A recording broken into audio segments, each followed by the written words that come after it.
Zombies. No, monkeys. When August came to, at first, all that he could see were wooden planks and a thatch roof above his head. Slowly, his senses came back to him. He heard a pounding, someone trying to break down a door, and Elise grunting in an effort to keep it shut. He felt a rumbling through his entire body. His mind filled with fear and adrenaline. He smelled burnt wood, and singed flesh. "Are you okay?" Elise asked. She didn't turn from her position at the door. "I think so," August replied. He lifted his arms, and was surprised to see that the holes where the Wiggler's teeth had punched into him were gone. So were the cuts and scrapes from fighting. The only thing that showed of combat were his torn clothes. "Then help me." Elise's body strained, fighting to keep the door in position. Without hesitation, August got up and braced the door with her. There were no windows, and the walls were made of thick pieces of raw timber. The floor, made of crude concrete, would keep out wigglers indefinitely. The most effective way in was the door, and judging by the sounds from the other side, the monsters knew this. "Do you have a plan?" asked August, as he strained against the force hammering the other side. Elise shook her head. Her face showed determination. "I don't know." August pushed harder against the door. It seemed that more monsters gathered by the second. "If I had known a group of monsters was coming, I would have stayed here at the village." He thought about all the villagers, and Penny, but quickly pushed that thought out of his mind. "But you didn't." Elise stated it as a matter of fact. "And in any case, what would you have done against so many?" August strained against the door. "True, this is the biggest group I've ever seen. And 3 species, no less. Something did seem off about all this." At that moment, a split in the wood of the door cracked forwards, all across its length. The door would not hold out much longer. Light streamed through from the other side, as well as the nasty stench of the gangular monkeys. A stone spear had lodged itself in the gap. "We need to get out," August decided. He looked around the room.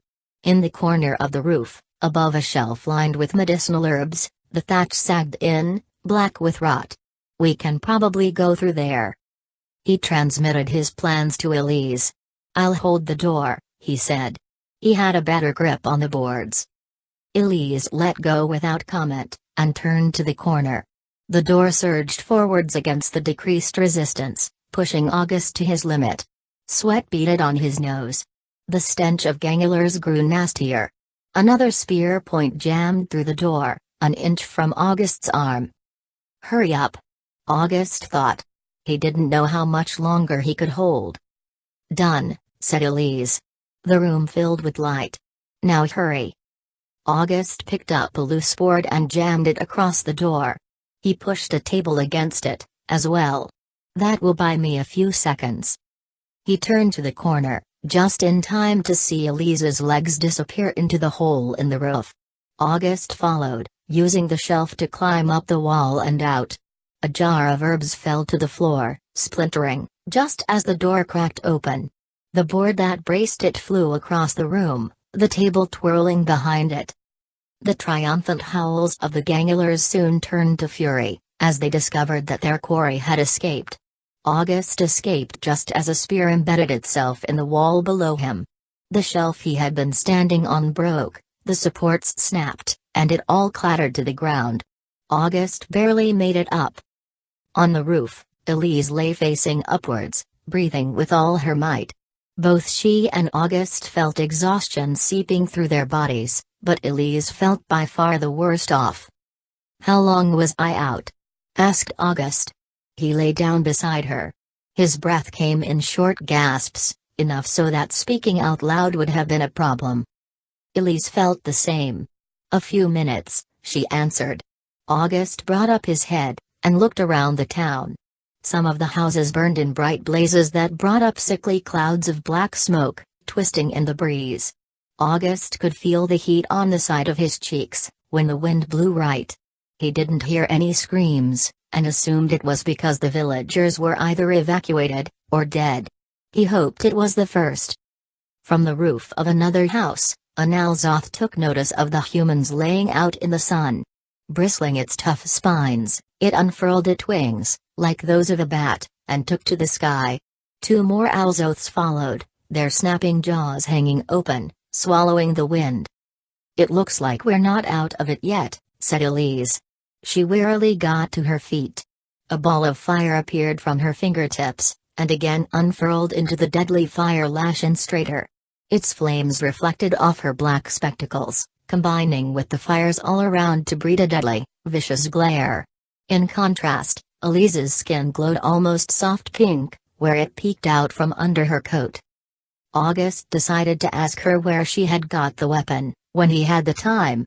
He got to his feet as well, and turned to face the Alzoths. Their green skin, scaled like a dragon's, glinted in the early morning sun. Each serrated claw was painfully visible against the light, each tooth glistening with mottled spit.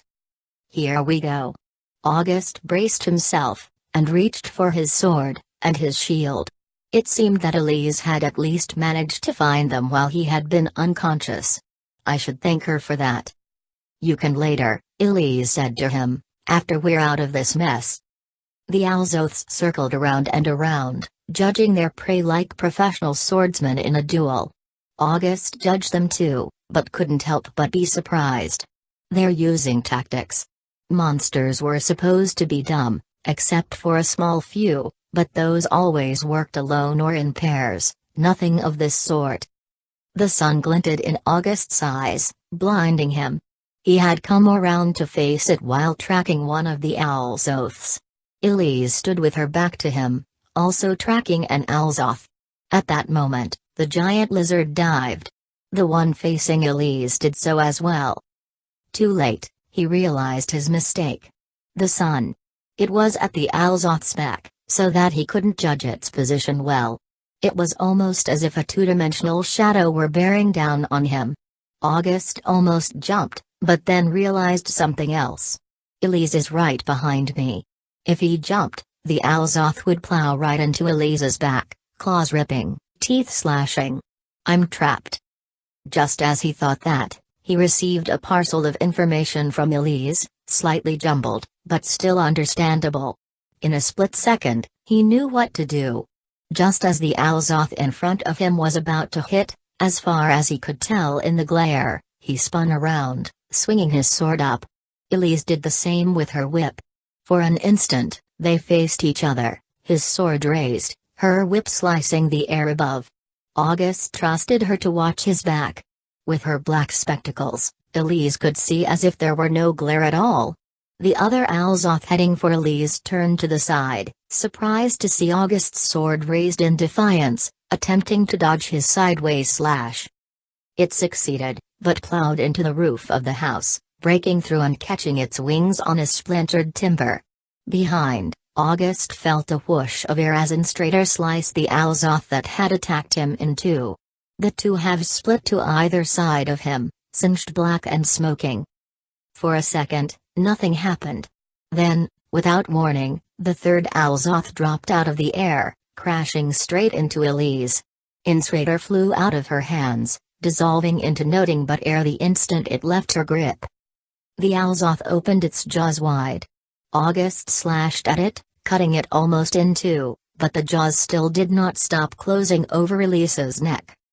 And then, in a burst of bright purple, the flying crocodile's head disintegrated, a coral sticking out of its remains. Nothing happened for a second. Then, a great wind picked up, and a shadow fell over the entire village. August looked up, to see the bright wooden hull of an airship, coming out of high altitude. A rope ladder dropped down over the edge of the ship.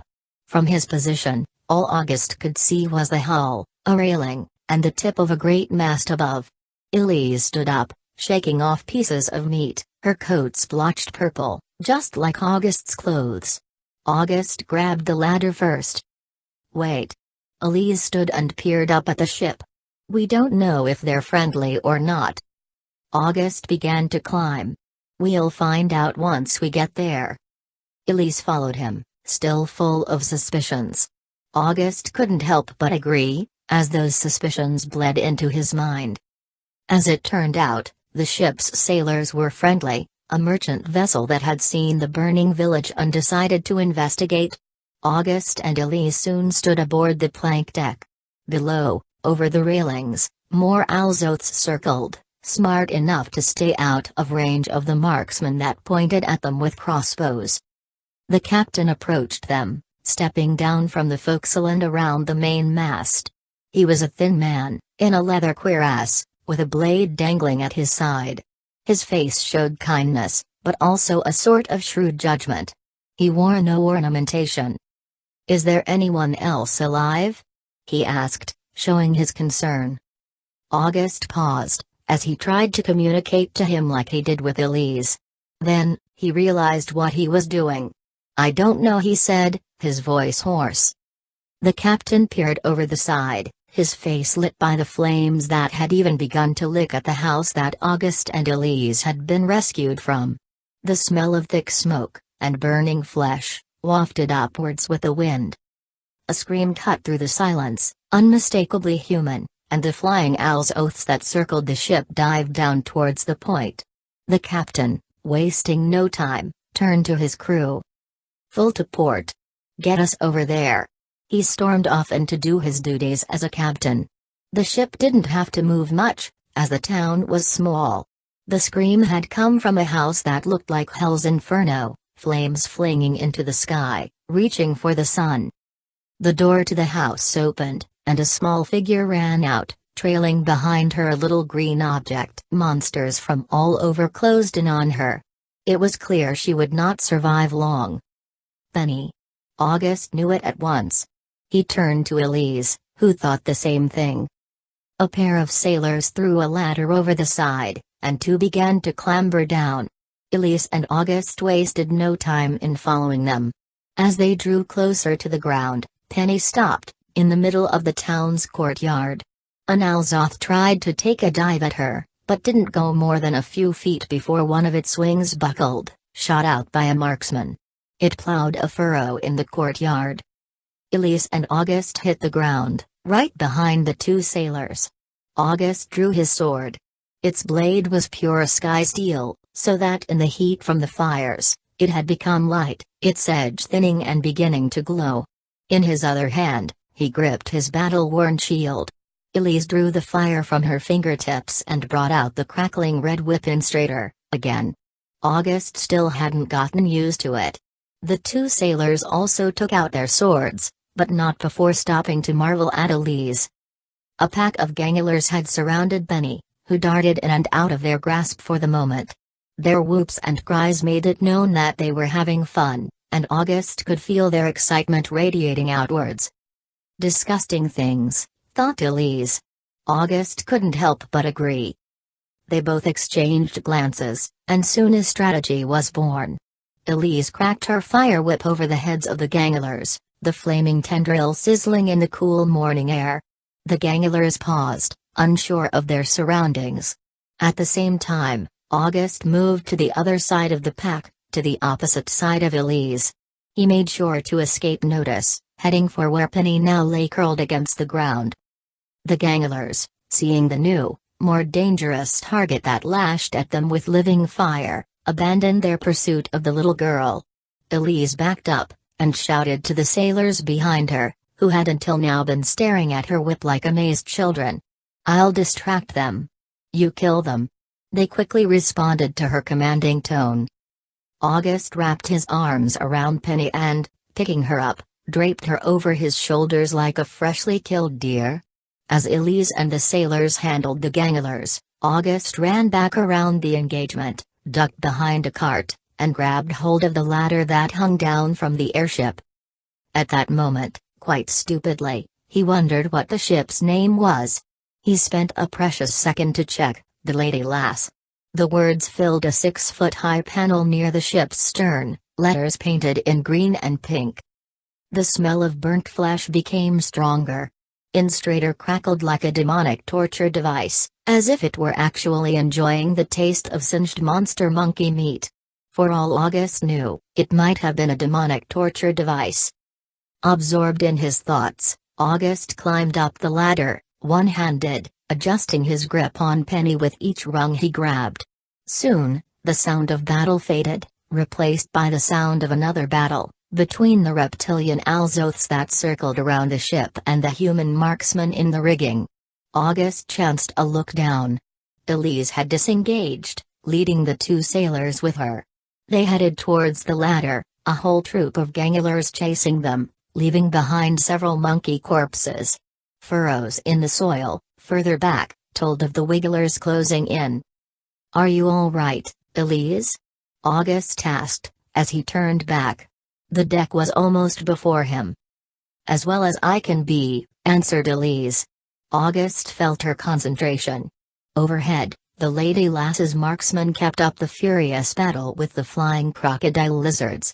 One man, in the rigging near the end of the ship, took the full brunt of an Alzoth's dive. He flew upwards, now between the beast's great jaws, his arm dangling by a thread. It broke off after a few seconds and twirled back to earth in a shower of blood. One saved, one lost. August hurtled over the railings and onto the deck of the ship. The two sailors who had gone down followed, Elise bringing up the rear. Instrator coiled away to nothing in her palm. Soon, the Lady Lass went underway, taking full advantage of the brisk northeastern wind. The captain plotted a course for the capital, yelling out navigation corrections over the snapping of the sails. The last of the monsters fell behind, returning to the village to do whatever it was they were doing before. August hoped that didn't mean eating people.